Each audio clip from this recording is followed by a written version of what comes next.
Ờ, cũng rất là háo hức khi mà GameGeek đưa ra đề tài như thế này, đưa ra bài toán như thế này. Thực ra bài toán này thì nghiệp cùng đội ngũ của Pioneer đã cùng đi với các game studio ở tất cả các size cũng đã khoảng 4 năm.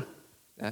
Thì những cái chia sẻ ngày hôm nay cũng là những cái đúc kết mà bản thân nghiệp cũng đã đồng hành cùng các anh chị em game studio ở cả ba miền Việt Nam mình, cũng như các studio ở nước ngoài, support ở cả các cái mô hình, các cái size của các business, từ các anh chị mà game indie tới cái bước mà các anh chị bắt đầu là grow, đúng không? Grow lên ở quy mô khoảng tầm là 50.000 đô một tháng doanh thu. Đấy, đang grow cái là tự nhiên bị chững lại. Rồi chững lại xong lại bứt phá lên. Bứt phá lên thì có những studio thì vươn lên cái tầm là publisher. Publisher ở Việt Nam và publisher cho các partner như là ở India, Pakistan. Thì bản thân Pioneer Việt Nam cũng kết nối với các đồng nghiệp ở bên Pakistan để mà hỗ trợ cho ngành game ở những country như thế. Và đến những level khác, chẳng hạn như là các game như Việt Nam mình đó, thì sau đó một thời phát triển game thì muốn đi chuyển những con game đấy. Thì bản thân nghiệp và Pioneer cũng đã hỗ trợ các thương vụ về M&A,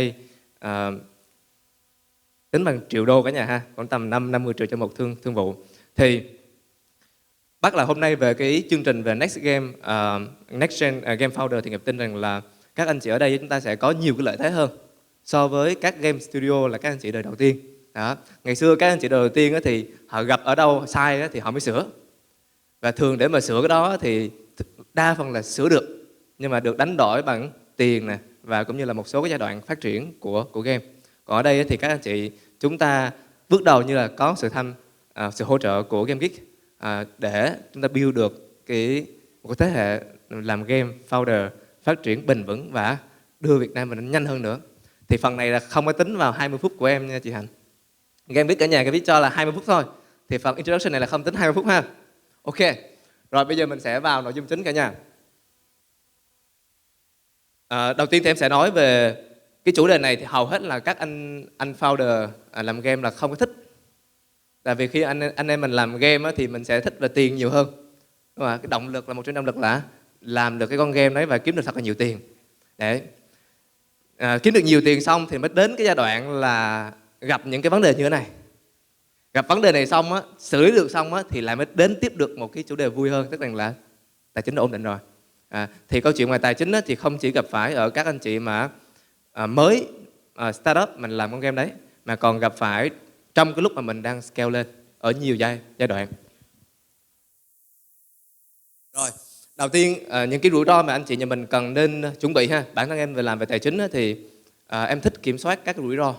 Tức là em thích phải đi tìm kiếm những cái rủi ro và mình phải aware, mình phải nhận biết và mình phải đề phòng, mình chuẩn bị những vấn đề đấy.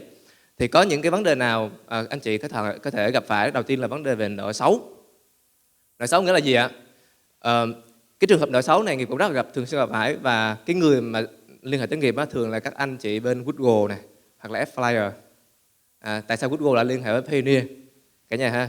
Tại Google bảo là nghiệp ơi, cái game studio này là cái invoice nó 50.000 mà bây giờ họ không thanh toán cho anh được. Không thanh toán được cả nhà. Thì khi mà không thanh toán được cho Google thì là nợ xấu, đúng không? Một là nợ xấu nè. Rồi thứ hai là khi mà mình trễ hạn cái thanh toán đó thì cái campaign mình đang running rồi thì nó bị stop lại. Phải giải quyết xong chuyện đấy. Và thường khi mà cái vấn đề nó xảy ra thì là không có một cái phương án gọi là hoàn hảo 100%. Mà đa phần là cả nhà phải đánh đổi một cái việc là thanh toán thông qua những cái bên trung gian, có thể là chi phí nó sẽ đòi cao hơn rất là nhiều và gặp nhiều cái rủi ro ha. Gặp nhiều rủi ro chẳng hạn như là gì ạ? Họ thanh toán hộ mình đã đưa cash ở Việt Nam rồi nhưng mà họ không chuyển đi. Tại vì gì ạ? Trong một cái luồng về thanh toán quốc tế ở nhà, chẳng hạn như bây giờ là Google họ đưa cho cả nhà là bank account thì họ đưa cho nhà bank account, một là bên Singapore, hai là bên Hồng Kông. Thì khi mà thanh toán như vậy là nó sẽ thanh toán thông qua SWIFT, đó là cái lệnh thanh toán nó sẽ mất khoảng tầm từ 1 cho đến 5 ngày làm việc. Thế khi mình pay một cái, mặc dù mình đã pay rồi, nó khác ở Việt Nam là pay một cái nhận liền. Còn pay này là 5 ngày sau thì Google nó mới nhận được tiền, và đôi khi là còn lâu hơn nữa. Đó. Chính vì thế mà một số trường hợp rất là rủi ro khi mà các anh chị phải đi xử lý này và gọi là urgent á. Nhiều khi nó gấp quá, nếu mà không thanh toán kịp bây giờ là campaign bị dừng.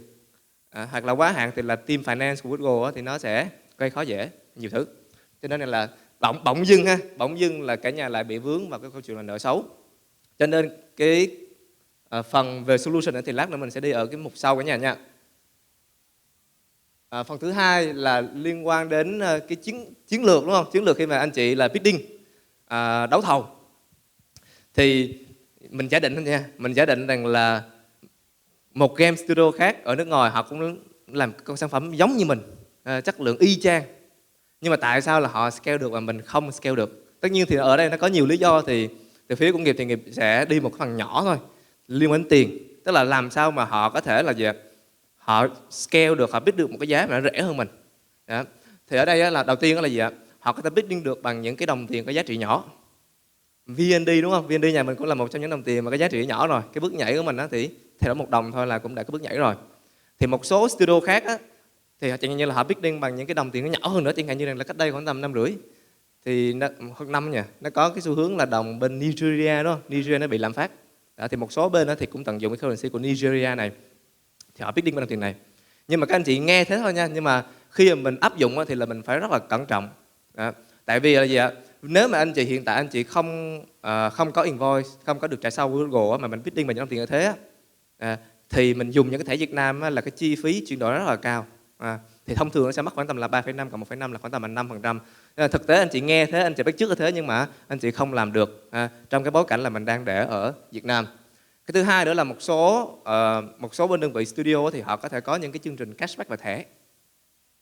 Đặc biệt là cái trend này thì nghiệp các cái studio thì ngồi với nhau và bàn vào nửa cuối năm vừa rồi, khi mà thị trường game nhà mình nó sẽ hơi khó một tí, cái margin đó đúng không, cái margin cross margin mình nó mỏng hơn, thì các bên là phải tối thiểu lại cái chi phí thì mới liên hệ với các băng để mà cho các chương trình cashback thẻ. Ở Việt Nam mình thì thẻ cashback thường nó hay có cái limit, nhưng có một số studio thì họ có thể tận dụng được cái chương trình và cashback thẻ này để họ có thể chạy với một cái mức giá rẻ hơn nhà mình.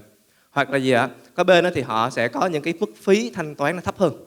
Cái phí thanh toán này thì nó rất là nhiều thì nghiệp chỉ đề cập thế này thôi, là mình sẽ sau này mình sẽ đi theo sau. Hoặc có một số bên thì là họ có thể tối ưu được thuế. Tối ưu được thuế là gì ạ? Các anh chị cần lưu ý cái thuật ngữ tối ưu thuế nha. Dùng rất là cẩn trọng. Có nghĩa là gì ạ? Nghiệp hay chia sẻ với các anh chị là để đi từ điểm A qua điểm B thì nó sẽ có đường 1, đường 2, đường 3, đường 4. Và tối ưu thuế là gì? Thay vì mình đi cái đường 1 đường 1 ví dụ như là cái đường này là ai cũng hay đi, thì mình phải tung vào cái đường đó nó đang để một cái tốc độ chạy xe là 50 cây số trên giờ. Đường 2 nó cho mình là 70 cây số trên giờ, đường 3 là 80 cây số trên giờ. Vậy thì mình đang muốn chạy một tốc độ là 80 thì mình làm gì ạ? Một là mình chạy ở cái đường số 1 đúng không? Là chạy 80 nhưng mà nó cho được có 50. Thì như vậy là anh chị sẽ bị vi phạm luật giao thông. Nó gọi là gì ạ? Đối với chuyện là thuế nó gọi là gì ạ? Vi phạm thuế. Thì để mà anh chị tối ưu được thuế, một số bên thì họ sẽ chọn cái con đường khác, là họ đi cái đường thứ 3 đó, là họ muốn chạy 80 nhưng mà họ đi qua đường số 3 này để đảm bảo là cái tốc độ mà được đưa ra. Vậy thì anh chị có thể note lại về còn solution thì mình sẽ nói sau. Rồi, cái này là người thấy gặp rất nhiều anh chị. Đó là khi mà chạy xong, tại vì thường khi anh chạy đâu mình hay gọi là cái gì ạ? Cross margin, tức là cái lợi nhuận sau khi mà trừ đi chi phí marketing thì anh chị thấy lời. Thì anh chị nhìn thấy lời, nhưng mà cuối cùng sau khi một thời gian nhìn lại sau khi trừ hết chi phí thì là lỗ. Tưởng là lời nhưng mà lại lỗ không tưởng. Thì có những cái rủi ro nào nó khiến cho anh chị mình là lỗ không tưởng? Anh chị thấy đầu tiên là liên quan một số cái vấn đề tax đúng không? Rồi là báo chí rùm beng lên về VN Express rằng là các đơn vị làm affiliate đấy, là sau khi mà trừ ra xong cuối cùng là nợ thuế hàng cục. Là thứ nhất là những cái vấn đề về rủi ro về thuế khi mà anh chị ban đầu anh chị làm chiến dịch, anh chị không có chuẩn bị trước các cái phương án cho bài bản về tax risk. Cái thứ hai là liên quan đến các rủi ro về FX.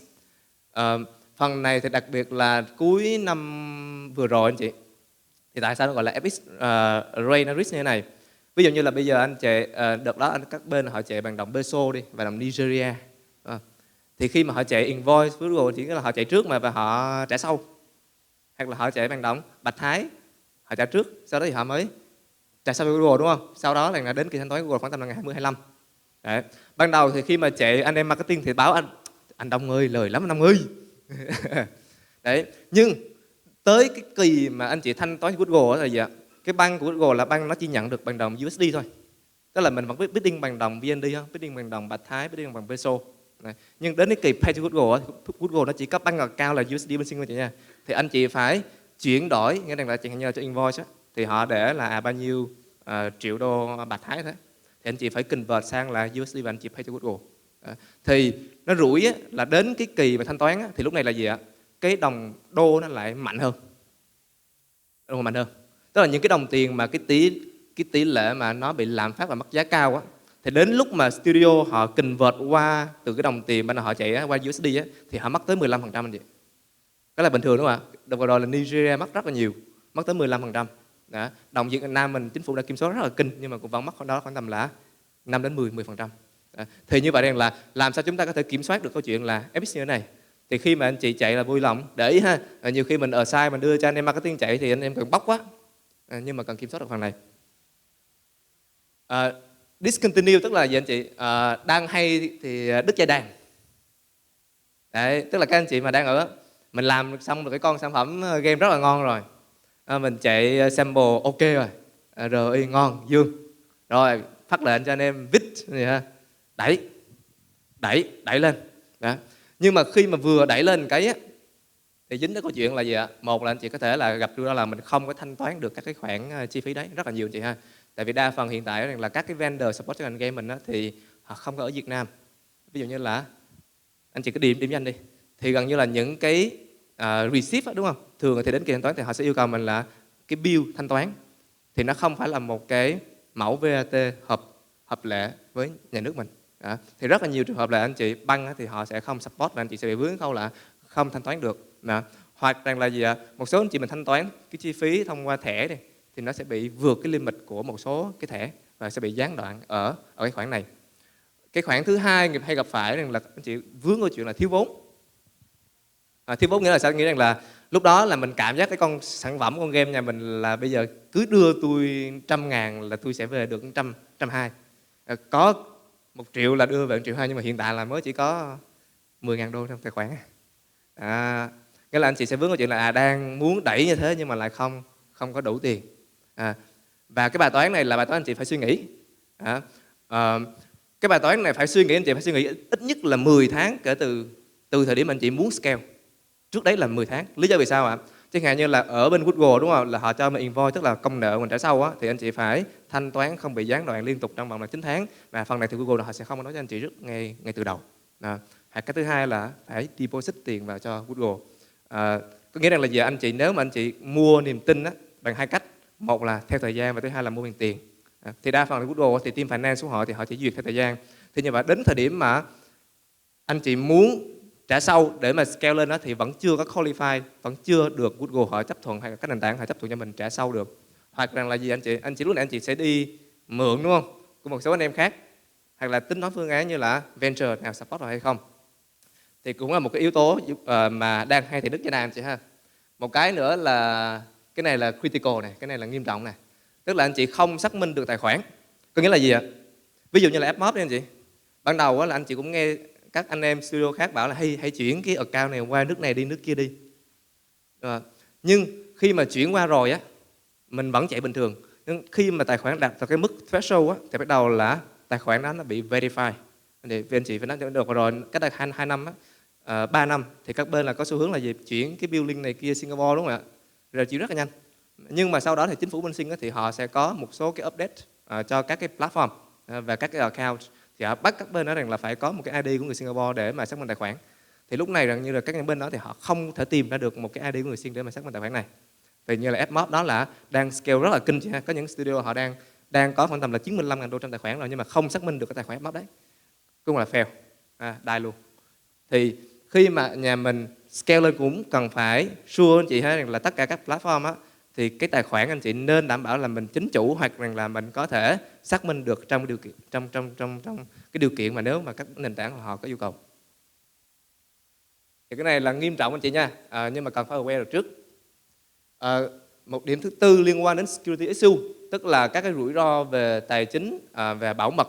Thì phần này thì là các anh chị là Nghiệp thấy ở hầu hết các studio thì hiện tại gặp phải nhiều. Chẳng hạn như bây giờ anh chị vận hành thì có team marketing đi, mình chạy nhiều campaign. Thì anh chị mỗi campaign thế thì anh chị đa phần anh chị giao cái thẻ cho họ chạy.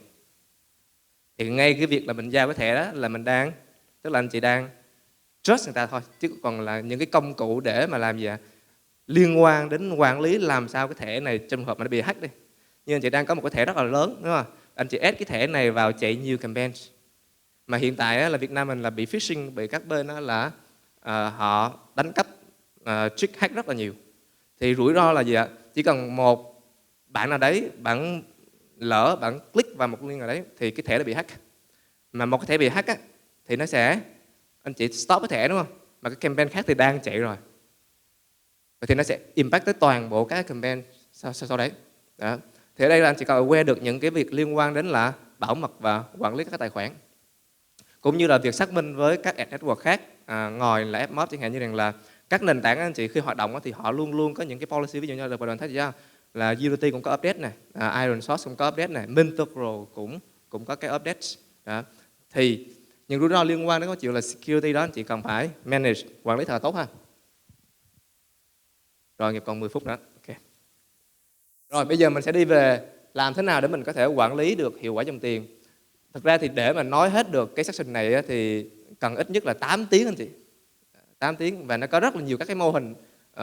Xưa giờ thì nghiệp đã làm việc với, hồi sáng mà mở ra file Excel và trên Salesforce thì đâu đó không phải tầm 300 doanh nghiệp.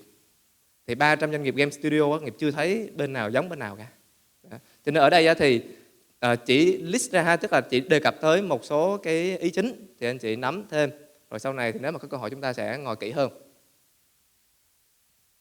Rồi, đầu tiên là anh chị, chúng ta khi mà lựa chọn cái pháp nhân để chúng ta vận hành cái business này. Đó. Thì khi mà anh chị lựa chọn pháp nhân thì thế nào là một pháp nhân phù hợp? Pháp nhân này mình sẽ phải trả lời một số câu hỏi, nó thuộc vào cái cấu trúc của công ty, thuế, phí và những nền tảng mà mình đang làm việc. Ví dụ như bây giờ mình lấy một case study đơn giản là bây giờ mình đang ở giai đoạn là mình làm game indie, team đang có 3 người, chỉ làm game, đưa game trên store của Google, chỉ có chạy UA của Google Ads, dòng tiền chỉ về từ Google AdMob. Team size hiện tại là 3 người, thì 3 người này thì là đều góp vốn vào nhau cùng làm, có thu về thì chia. Rồi studio này đặt mục tiêu là đến cuối năm vẫn duy trì cái model này, nhưng mà scale lên khoảng tầm là 5-10 người, và tập trung làm cho game in-house chứ không có gửi game publish. Đấy, thì bao nhiêu đó thôi là mình đã có một cái câu trả lời khác cho việc là mình nên lựa chọn cái pháp nhân nào. Nhưng mà pháp nhân phù hợp rất là quan trọng anh chị trong câu chuyện là phát triển của một game studio. Nếu mà anh chị ở đây thì khoảng tầm là cuối năm 2023 đúng không? Thì khi mà thị trường game mình khó thì các bên là chuyển sang làm game hybrid nhiều hơn, làm Bitcoin nhiều hơn để mà có doanh thu tiền arbitrage. Vậy thì toàn bộ những kiến thức anh chị đã nghiên cứu trước đấy liên quan đến doanh thu từ ad nó không áp dụng, gần như không áp dụng được cho cái cấu trúc dòng tiền về in arbitrage. Nó khác hoàn toàn anh chị ha. Thì anh chị cần phải nghiên cứu những cái phương thức pháp nhân phù hợp và cần phải linh hoạt nữa nha. Tại vì là các luật của các quốc gia này và luật của các nền tảng policy nền tảng thì nó cũng update liên tục. Vậy thì mình sẽ cũng cần phải liên tục adapt, liên tục thích nghi, liên tục tìm hiểu thông tin. Cái thứ hai quan trọng, tại vì nghiệp làm tài chính thì nghiệp quan trọng nhất phần này là mình có thể kiểm soát. Và nếu không kiểm soát được thì mình cần phải lọc những cái dự phòng về rủi ro cho tài chính của doanh nghiệp của mình. Những cái rủi ro chẳng hạn như là bây giờ anh chị đọc một số cái tài liệu, chị thấy bây giờ thuế phí phức tạp quá, không biết kê khai kiểu gì. Như là một doanh nghiệp ngoài Đà Nẵng đi, cách đây 2 năm thì anh chị thấy trên VnExpress thì doanh nghiệp này là tự nguyện đi ra cơ quan thuế nộp 20-30 tỷ gì đấy. Thì khi mà nghiệp làm việc với ảnh thì nó không đơn giản như thế anh chị. Ảnh tự nguyện ra nộp 20-30 tỷ đấy, nhưng mà để mà băng và họ thụ lý những cái hồ sơ, cơ thuế thụ lý hồ sơ thì ảnh phải đi hàng cả năm trời, chỉ có lên xuống băng và ra cơ quan thuế thôi. Và thì khi mà mình không kiểm soát được những rủi ro thì hãy lập những cái dự phòng phù hợp. Những cái tài khoản của nhà mình nên đảm bảo là tài khoản chính chủ, nếu không chính chủ thì có thể xác minh được. Ví dụ như là thấy rất là nhiều trường hợp rằng là các anh em khi mình làm game studio thì mình hợp lại mình làm đúng không? Và mình có một số tài khoản. Rồi sau đó thì các anh em chia tách ra. Đó. Thì những cái vấn đề tài khoản như thế nào? Mặc dù là cái người owner đang nắm tài khoản đấy, nhưng mà ngày xưa thì mượn cái ID của bà ngoại của cái anh co-founder đấy. Bây giờ là ông đi rồi nhưng mà ông vẫn để lại tài khoản đó, nhưng mà bây giờ nền tảng nó bắt là phải xác minh cái ID của bà ngoại. Thì giờ làm sao? Thì anh chị cần phải aware được phần này ha, là kiểm soát được và xác minh được các cái tài khoản. Anh chị cần phải kiểm soát được những cái hoạt động khi mà anh chị trao quyền cho nhân viên, đúng không ạ? Những cái rủi ro về vấn đề tài khoản này, những rủi ro về vấn đề tài chính, làm sao là mình có thể minimize, mình có thể tối thiểu được những cái phần này. Việc này là rất là thường xuyên xảy ra, đặc biệt là khi các anh chị vừa form team hoặc là team mình đang ở giai đoạn là đi vào hoạt động. Thì khi mà đi vào hoạt động thì rất là dễ chia tách anh chị ha. Cái thứ ba là anh chị mình cần lựa chọn và xác định các cái phương thức thanh toán nó phù hợp anh chị. Tại vì cái phần này liên quan đến tiền này, chẳng hạn như những cái chi phí về nhận này, thanh toán đi á, nó có thể ảnh hưởng lên đến là 5% anh chị ha, 5%. Thì như bây giờ đơn giản là anh chị đang dùng cái thẻ Việt Nam nhà mình á, mình nghe thấy các bên đang thanh toán bằng đồng Bạch Thái đi, biết đi bằng Bạch Thái, cái anh chị ra ACB anh chị lấy cái thẻ ACB là thẻ VND chứ mình đâu có thẻ USD, anh chị chạy bằng đồng Bạch Thái thì ngay lập tức anh chị add vào cái là mất cái phí chuyển đổi từ VND qua Bạch Thái là 3,5, cộng thêm phí cross border fee, tại vì là thằng Google á, là nó đặt cái vendor của nó là ở nước ngoài, thì bang Việt Nam mình sẽ trả phí cross border fee. Phí đó thì tùy bang, thì mỗi nó khoảng là 1 đến 1,5%, thì anh chị sẽ mất thêm là 1,5% nữa là 5%, đúng không? Rồi cộng thêm là thuế VAT của Google áp vào nữa 5% là 10%. Thì ở đây á, là anh chị cần phải xác định các phương thức thanh toán phù hợp nè, và quan trọng nha là nó phải an toàn và nó bảo mật thông tin cho nhà mình. Yeah. Một điểm nữa anh chị nên quan tâm đến vấn đề về tỷ giá. Đặc biệt là trong thời điểm này khi mà các vấn đề về tỷ giá đồng đô, SGD, USD, đúng không? HKD rất là nhiều. Thì bây giờ anh chị mở một cái pháp nhân ở nước ngoài thì lúc này Google nó bảo hey, anh chọn cái tỷ giá nào, tỷ giá HKD, SGD hay anh chọn USD? Đó. Thì anh em mình đều hiểu rằng là nhiều khi á, là cái đồng tiền mình thu mình nhận về á, nó lại khác so với cái đồng tiền của chi phí UA. Vậy thì làm sao mình có thể minimize được khoản đó nhất có thể, đúng không ạ? Nhiều khi là cái convention là ngày xưa mình nuôi cái tài khoản đó là bằng VND rồi, mình chạy VND xưa rồi. Thì bây giờ như vậy là ở cái đồng tiền mình nhận về đó thì mình sẽ nhận bằng đồng gì? Hoặc là sau này mình muốn không biết tiền bằng VND nữa, mình muốn chuyển đồng tiền khác thì có nên chuyển hay không? Đó. Anh chị phải coi thử là cái đồng tiền đó những cái biến động này kia, nếu nó biến động nhiều quá thì làm sao kiểm soát được? Vẫn có cách anh chị nha, vẫn kiểm soát được phần đấy. Nhưng cái vấn đề về tỷ giá là rất là quan trọng, đặc biệt là trong thời điểm này có những cái bối cảnh mà nó xung đột này kia thì tỷ giá nó hay lên xuống thất thường. Và anh chị nên sử dụng hiệu quả được các cái đòn bẩy. Đòn bẩy ở đây có thể là đòn bẩy từ quỹ, mình call từ ventures về, hoặc ở đây là đòn bẩy đơn giản là đòn bẩy từ các banh, hoặc là đòn bẩy banh ở đây là họ cho mình thẻ tín dụng, đúng không? Mình có được khoảng tầm 30-45 ngày, hoặc là đòn bẩy từ các cái nền tảng ví dụ như là Google, họ cho mình invoice trả sau. Thì anh chị có thể linh hoạt sử dụng đấy, không nhất thiết. Tại vì các studio thì ở mỗi giai đoạn thì mình có thể sử dụng đòn bẩy hoặc là không. Nhưng anh chị cần phải tính toán được những cái khoản này. Ok, vừa hay là hết giờ thì ở đây thì có cái Telegram account kịp thì các anh chị có thể quét để mà kết nối và chúng ta có thể thảo luận sâu hơn về cái topic này ở những lần sau đó anh chị ha. Cảm ơn cả nhà.